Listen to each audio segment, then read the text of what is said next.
In this video, I'll be demonstrating the stages of collection, start, descent, ascent, return, posture, breathing safely, and the dropping of the back squat, overhead squat, front squat, single leg squat, bench press, behind the neck press, and push press.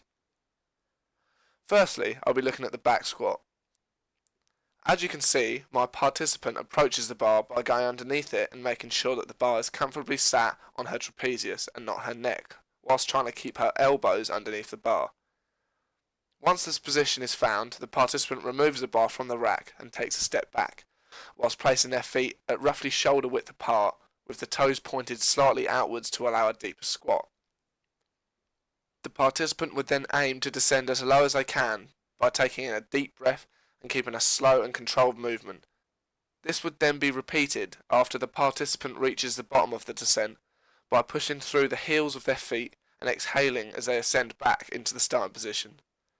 By keeping a straight back and keeping their head looking straight forward alongside the controlled breathing, this would help keep a neutral spine throughout the lift, preventing the participant from any injury during the lift. The participant then takes a step forward and leans into the rack, making sure that the weight is comfortably on the rack hook so that they can have the weight taken from them. In a situation where the weight is too heavy and the participant doesn't have a spot to help, the best option for the lift is to allow the weight to drop off the back of the shoulders. This allows the person lifting the weight to get out of controlling the weight if it's too heavy, which could cause injury. The first variation of the back squat is the overhead squat, which would be taken from the rack the exact same way as the back squat. The bar would then be raised above the head of the participant, but the bar would be behind the participant's ears. This positioning stretches out the lats, causing more tension on the glutes and hamstrings, making it more of a challenge compared to that of the back squat.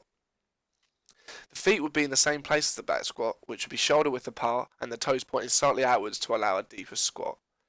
The participant's head would always remain facing forward to keep spinal alignment to make sure that the participant doesn't get injured. The next variation of the back squat is the front squat. The front squat is almost identical to the back squat but works different muscles. Instead of working the hamstrings as much, this exercise focuses on the quadriceps more.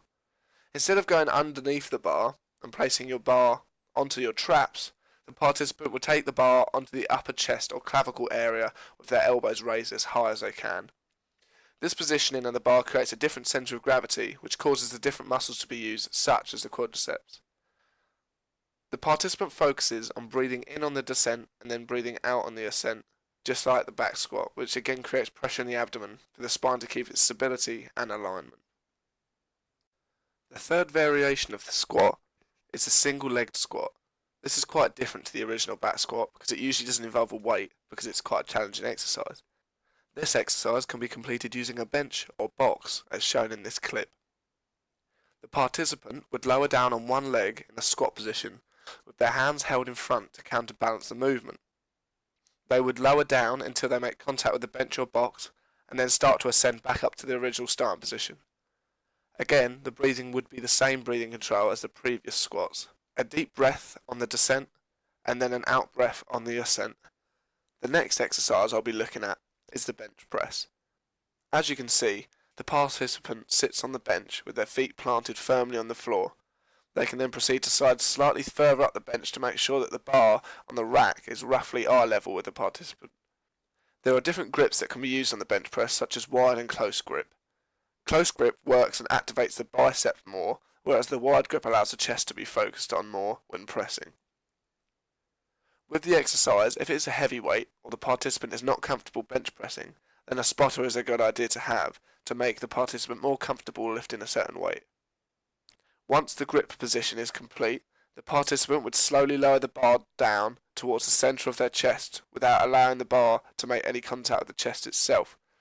The participant would then push the bar back up, where the bar would then be in line with the chin or mouth. This helps activate the whole of the chest.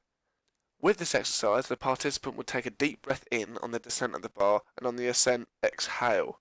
The bar would then be returned to the rack with the help of the spotter. The next exercise is the behind the neck press. This exercise can be approached the same way you would approach the back squat, by going underneath the bar while it's on the rack and placing it on the trapezius and not your neck. Once the bar is in this position, the participant will raise the bar above their head and back down behind the neck. When the bar ascends, the participant takes a breath in, and on the descent they exhale, which keeps pressure in the abdomen. When returning the bar to the rack, the participant would go back to having the bar resting on their trapezius, and then they would take a step forward, making sure the bar is firmly on the clips, which they can then step under and away from. The final exercise of the video is the push press. The participant would approach the bar on the rack and lift it onto their upper chest or clavicle area, similar to the front squat, but without the raised elbows. With feet shoulder width apart, the participant would slightly bend their legs, doing a quarter squat, and on the ascent from the quarter squat, they will raise the bar from their chest above their head whilst taking in a deep breath. On the descent of the bar back to the chest, the participant will exhale. Once the repetitions are complete, they can replace the bar back on the rack from the original starting position, making sure that the bar is securely on the rack clips before stepping away from the bar.